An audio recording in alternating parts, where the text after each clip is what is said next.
Hey, everybody, this is Rex Carroll, and you are listening to Wildman and Steve. Tune it in, turn it up, and rip the knob off.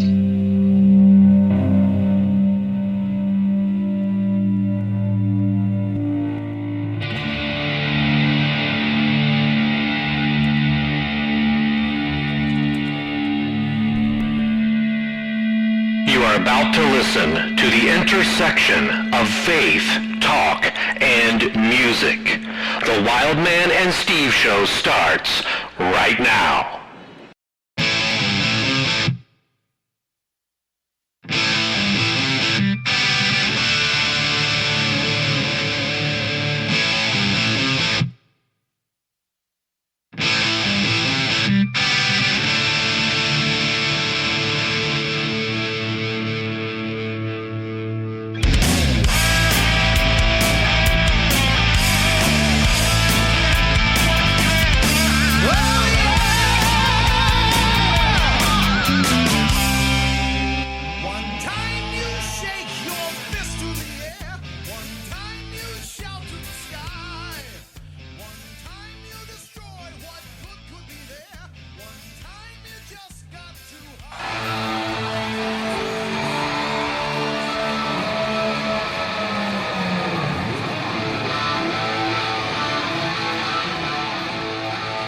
Okay, let's go to the phones. Caller, are you there? Yeah, this is Zeke again. Oh, sweet mercy. Have I got some news for you? Okay, Zeke, go ahead. Well, I'm on girdermusic.com right now, and it's amazing how they are taking classics and making them great again.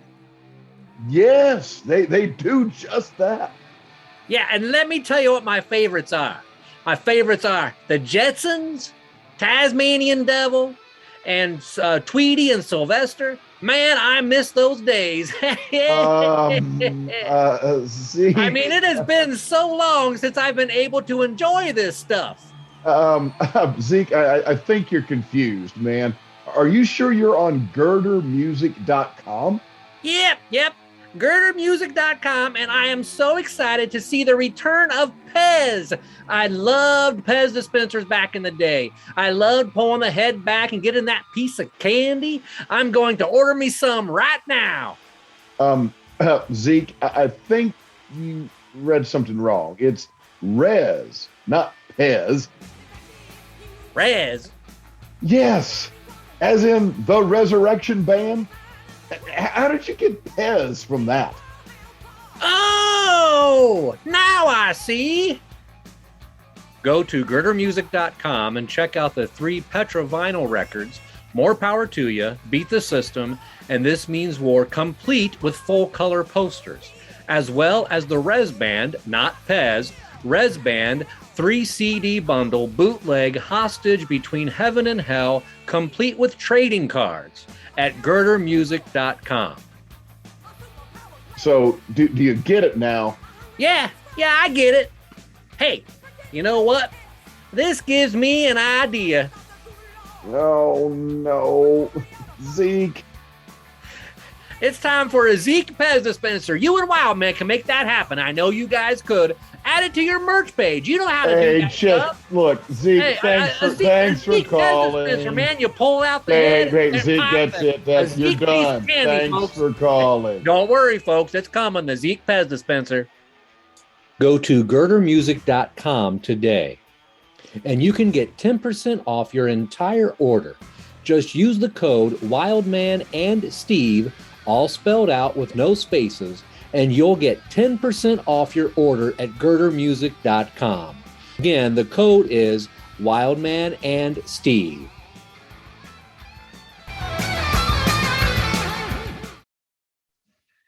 So, Mr. Latinator, that's your new nickname, I understand.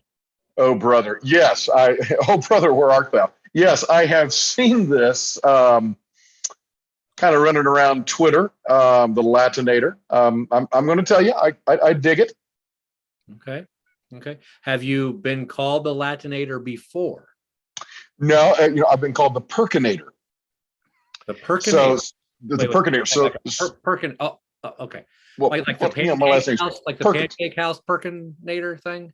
Well, so some years ago, my students had done a cartoon of me, and it was me wearing Roman armor, like Roman soldier, but popping up out of the top of the Roman armor was my regular dress shirt collar and a necktie, because I always wear a shirt and tie to teach it. So it was that combination, and they labeled it the Perkinator. So I've had some experience with being some sort of an ater before. Okay, well, good. So that leads me to my question for tonight for you, Steve. My question is this, that I don't know if you saw, I think it was trending last week, this new not a documentary, actually, new movie featuring Elvis, which I'm sure that all of us are going to be interested in seeing, because it's supposed to be showing his life, and it's supposed to be one of the best depictions of his experiences and becoming a star and all of that.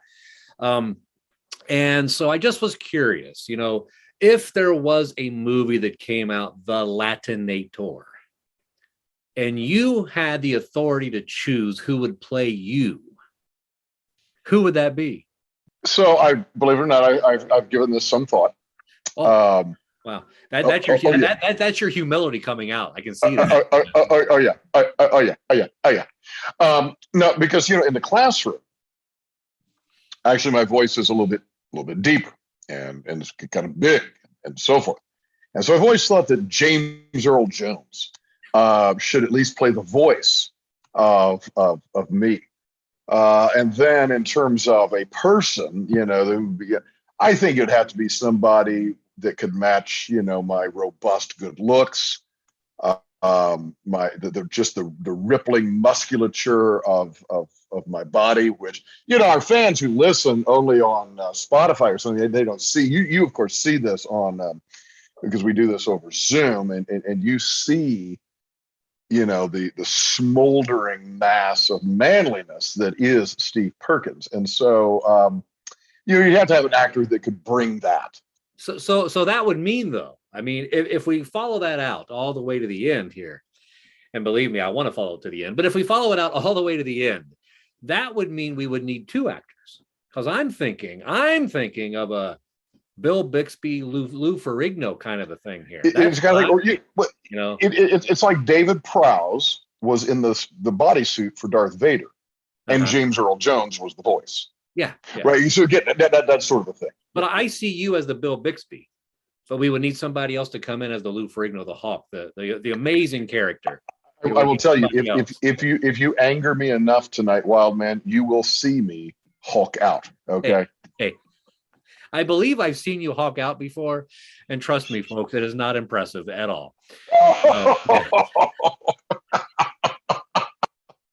The only time I've ever seen you Hulk out is I don't know, when you're putting myself and somebody else's life in danger in a vehicle.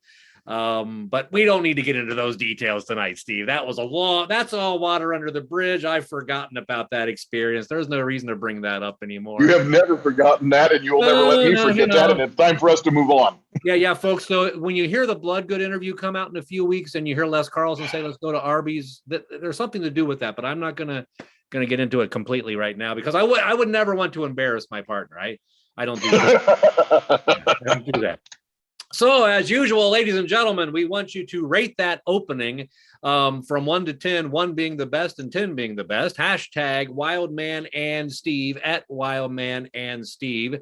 And also put in there just for kicks, wildmanandsteve.com, Wildman and Steve, because the name of the show is Wildman and Steve, which you heard several times before we even started tonight, Wildman and Steve. And by the way, you are listening to Wildman and Steve. But this is the part of the show where I turn it over to Mr. Segway. I'm sorry, I cannot say Latinator. You are Mr. Segway in my book. Latinator is just a little side caveat thing that we just have fun with. But you are Mr. Segway. And as I said before, you are the only one that I know of on any podcast with that title. So, Your Highness, I turn it over now to Segway, our amazing guest this evening. You always set this up, and before we get into the guest, there's an artist I've been thinking about, and you, of course, are going to remember. He's still recording. Bruce Springsteen, and of course, really, really big in the '70s and '80s, and so forth. And one of his songs, he's got the line. He says, "Tramps like us, baby, we were born to run." And I've been thinking about that. And I got to thinking about you and me. And I thought, we need a tagline like that. And I think, given the kind of music that you and I love, I think that we're just like born to roar. Just for 1 second and say, folks, this is probably the furthest he's ever gone. He basically just called us tramps. I mean, that's anyway. Go ahead. I was hoping you weren't going to notice that. No. But I think our line would be like, dudes like us, baby, we were born to roar. Because when it comes to the kind of music we like, we just like to roar it out there. And I think we were just born to roar. So anyhow, I just want to throw that out before we get into, I don't even know who the guest is tonight. You never tell me these things in advance, but I just want to throw that out there too. Born to roar. So, ladies and gentlemen, I'm just going to ask everybody, if you could take Born to Roar and put that up to a mirror, you have our guest tonight. What? Yes, ladies and gentlemen, we have Ray Roerborn with us tonight from Roerborn Stowinski, and he also works as a producer and a mixer as well. And we want to welcome him to the program. Ray, how are you doing? And welcome to the program. It's an honor to be here with you guys, doing well, and excited to be on with both you gentlemen this evening. Great. I got to say, Ray, we are so impressed, and our fans aren't going to be able to get this because, again, it's audio podcast. But as we're looking at, and I don't know if it's your man cave or where you are at your house there, but you have got a fabulous piece of wall art, beautifully framed and hung up on your wall. Perhaps you could just tell the listeners what that piece of art is that they unfortunately cannot see. It is amazing. It's got lightning going through it. It's got a cross with a guitar, but most importantly, it's got the Wild Man and Steve Show logo and name complete. It's the centerpiece of my home. In fact, I carry it in every room I go. Yeah. So we appreciate that. And Steve, I just wanted to say this before we go any further. Did you notice the order of what it says there? It's Wild Man and Steve. Did you happen to notice that? I don't know. I did.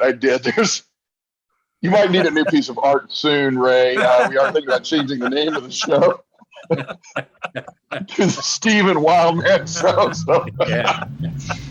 Right, we'll release a whole new line of merchandise. Okay, there you go. What a way to tank our profits, man. That's just what it is.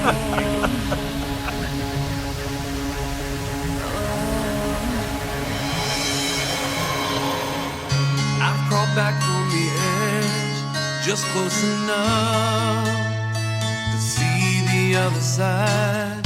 Looking out from within, it's so clear.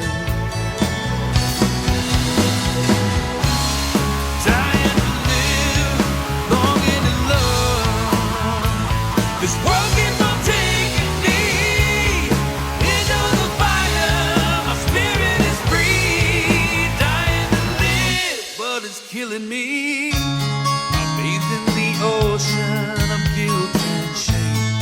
I survive, pain remains. I cry out your name in the dead of night. You give me strength. So, Ray, tell us about your history. We know that you have a very similar history with that we have. We're the three of us are pretty much from the same era. Right. We like the same style of music. And you were in a band called Divinity, I believe. Yes. And is that where your music career started, or did you do something before that? That was actually where the career started, for sure. And really what led to that, going all the way back to the beginning, would be, I came from a household that loved music. Mm-hmm. My parents were from the 50s. My mom grew up not too far from Graceland. My dad was in Chicago. He was, leather jacket, greaser guy. So they were huge Elvis fans. big music fan. There was always music in the house.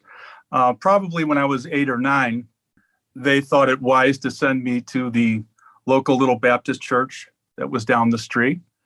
And that was really kind of the beginning, because two things really important. First of all, my introduction to the gospel. That was the most important thing, a real introduction to it, the right way. And that was wonderful. And I took right to it. The second thing was, it was the first time that I had seen and heard music done, not just for entertainment purposes. And that really struck me, because I could see there was another purpose why they were singing these songs, and what was meant to come out of it. And it was spiritual. So that was very new to me. That experience going to that church only lasted a short time, maybe up to 2 years, but it always stuck with me. So as I became a teenager later on, I was introduced to Petra through a friend. And that same thought came back to me. It was like, this music, this has eternal value. This is something worth doing. And that was the inspiration to really start Divinity.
We're getting ready to release, by the time this comes out, it may already be released, a series of blog posts, kind of a 3-part series on God rock, and really talking about that.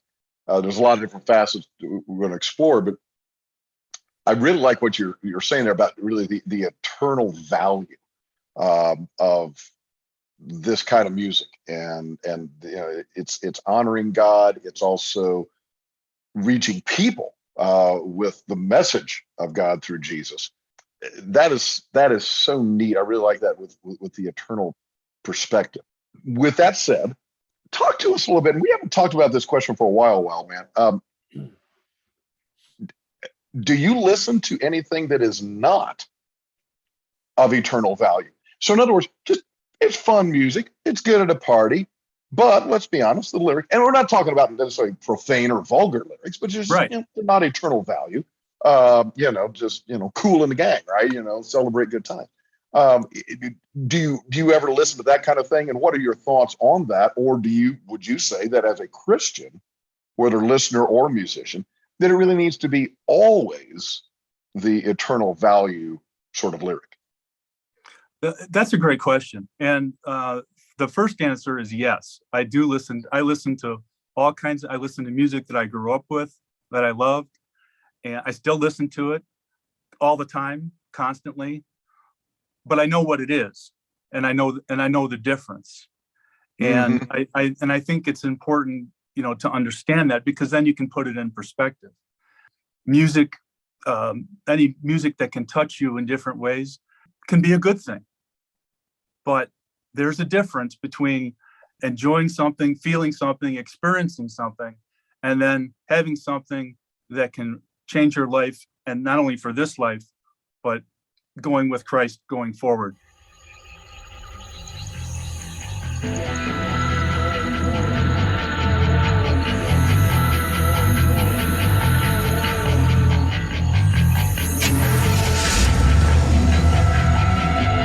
Cranked up my Marshall, plugged in my Les Paul, and been waiting all week to get away from it all.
And so that's, Yeah. I would not say that, you know, from my perspective, I wouldn't tell anybody that you should not do this or not do that, you know, as far as what music that, you know, that you listen to. I think that's for everybody to, you know, to make a decision in their spirit, you know, with themselves. But, you know, I really like what you said there, just kind of extending on that for just a moment, but just Sure. like you said, you understand what it is, where it fits in the overall scheme of things. Right. I would be, again, Paul, right? You know, everything's legitimate. Not everything's beneficial, right? So I'm free. I can do whatever. Doesn't necessarily mean everything's good. Right. Yeah, there's some stuff that you can listen to. I think sometimes, and maybe I am thinking particularly younger listeners or whatever, maybe you have to be a little bit more careful if you're just being indiscriminate in the kinds of music that you bring into your life. But if you've got some maturity, I think you can say, yeah, sure, I can listen to this. And it has a good old rock and roll song. Right. But I'm not going to take it seriously. I'm actually not going to live out maybe the storyline that's in that lyric. But even still, then there are times I want to come back and I want something that's really just solid, biblical based, you know, God honoring. And so, yeah, I appreciate that, kind of looking at that from different perspectives.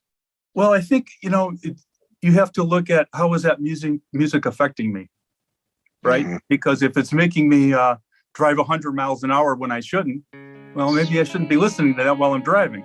So, you know, what kind of an effect is the music having in my life? Mm-hmm. And that's going to help you make a decision or a choice as to whether that should be there or not.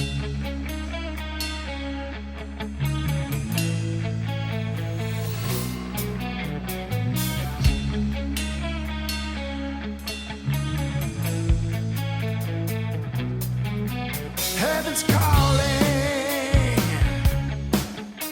The world fades in decay, slowly breathing.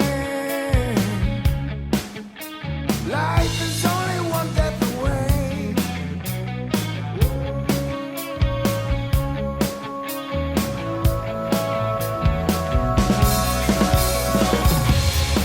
There's a price to pay for sins that are washed away, the blood of innocence to redeem.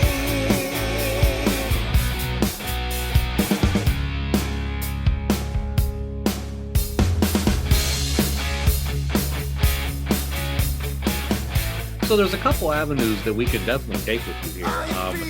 You know, I see you as Ray the guitarist, and I see you as Ray the songwriter, and I see you as Ray the producer. You know, ladies, I don't know how many people out there know that over the last year or so, when I've gotten back into playing more seriously and back into recording, Ray has been a tremendous advisor on how to do that. And he's able to listen to something and tell you whether it's coming out right or what needs to happen. So a lot of different angles we can take here, but let's just start with the favorite one for me. Okay. So let's just start with Ray, Ray the guitarist. Ray the guitarist. Okay. So Okay. let's talk about your love for this amazing instrument that we all know is the greatest instrument that has ever came from God. Oh, absolutely. Of all time. It's not even close. It's not even close. Not even close. Okay. So how did you get into that? Okay. And a couple Sure. things. How did you get into that? What passion drives you for that? And what would you like to see happen currently and in the future concerning guitar music? Okay. Yeah, let's talk about that. And also I'll give you a little bit more about Divinity and what we did there too, because it kind of leads into that. Sure. So around that time, after discovering Petra, I always had a desire to write songs, but I could never play an instrument, to put music to it. So that whole experience of discovering Petra and these other bands, Daryl Mansfield, Phil Keggy, Randy, I could go on and on, It was really an inspiration to learn guitar so that I could write songs and get what was coming out of my heart, get it into music, And during that time, a good friend of mine was always, anytime we'd get together and listen to music, you always got the guy who's playing air drums. He's you got the music cranked and he's going along, and everybody noticed, he looks really good at that. This guy should be playing drums, So of course I got it in my head. I'm talking this guy into playing drums. He became the partner in crime in Divinity, and and us together and forming with some other guys and going around to churches and youth groups and things like that, seeing the power of God move, just really amazing. And so the love of the guitar really was from wanting to put music to the words that I was writing and the melodies that I was coming up with. But I love listening to these, Bob Hartman was such an influence. It's so funny because you guys have interviewed like 2 out of 3 out of my biggest influences. You only got one left to cover, and then you'll have all 3 covered. Yeah. And basically, Bob Hartman and Michael Sweet are 2 of the biggest. Yeah. I would put Tom Schultz in there as well. Definitely a big influence with the melody and the harmony. And as far as where guitar should go, that's a good question. I want to hear more of it. I want to hear it really get back into being the heart of music. Right now I feel like it's kind of on the outside, unless you're specifically going to a metal genre, right? Mm-hmm. Now, is there just a quick follow-up for that? And I'm not trying to get in trouble. So some artists have alluded to that with me before, saying, you already like put me on the spot with that. But is there if you were to give a specific reasons of why you would like to see that, is it anything beyond just your personal nostalgia that you had with it? Or is there something else that you're saying that the guitar does bring that you don't think other instruments do? Well, I'm biased. Okay, so it's really you're on the Wild Man and Steve show. We're known for our biasness here. So. Yeah, exactly. I just think there's so much you can cover with the guitar, and I know people that have their own instrument would maybe say the same thing with their instrument. Sure, but I don't know, how many ways can you make a piano sound? You can play it beautiful in many different styles, but a guitar just seems so much more versatile to me. Yeah. Yeah. And so I would stick with the guitar as number one, like you said, always. I want to jump in here and actually ask a question of both of you guys about that, because I am not an instrumentalist at all. Never. I took like one semester of a guitar class in college, but I was a choir kid, and so I'm more of a singer. But in terms of instruments to learn, and I guess I'm always thinking about that, and again, not just young people, but anybody, whether it's, the sousaphone to the xylophone, and where does guitar fit in, do you think, in terms of ease of picking it up and getting into it? And I'm not saying becoming Eddie Van Halen or Yngwie. I'm not saying that, but just in terms of getting into it, you want to learn an instrument, whether you're 15 or 55. Right. Where do you think it fits in terms of ease of learning? I would say it goes kind of in the middle. It's definitely easier than a violin or a fretless instrument like that. For me, it didn't come that hard, so I guess it's going to depend on the person. I would say it's in the middle, Steve. I don't know. What do you think, Wildman? Well, I think that it, and I can only say this just from being a teacher for so long now, that it definitely is an instrument you have to want to learn.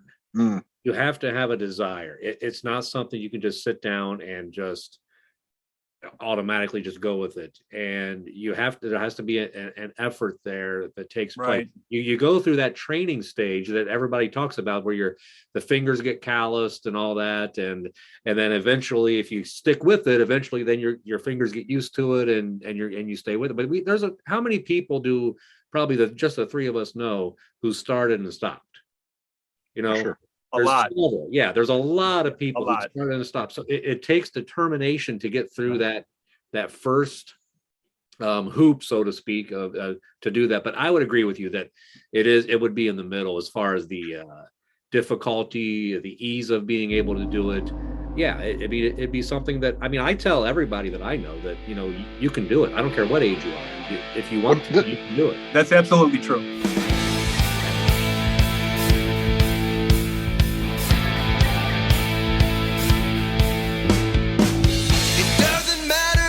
Day or night, you don't care if it's wrong or right.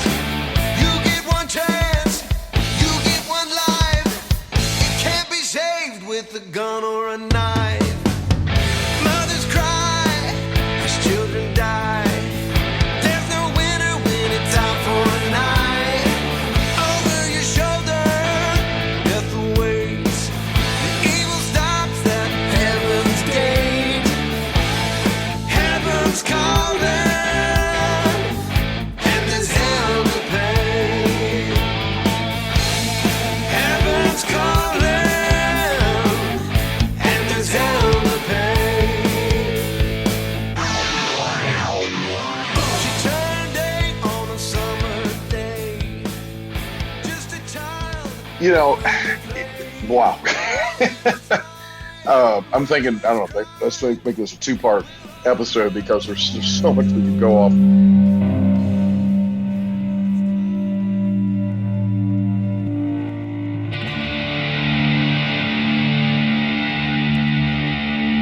Next week, the dynamic duo returns.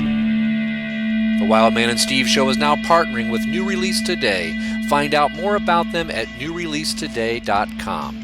And don't forget to check out our website, where you can also leave us a review at wildmanandsteve.com. Thank you for listening, everybody, and we will see you next time.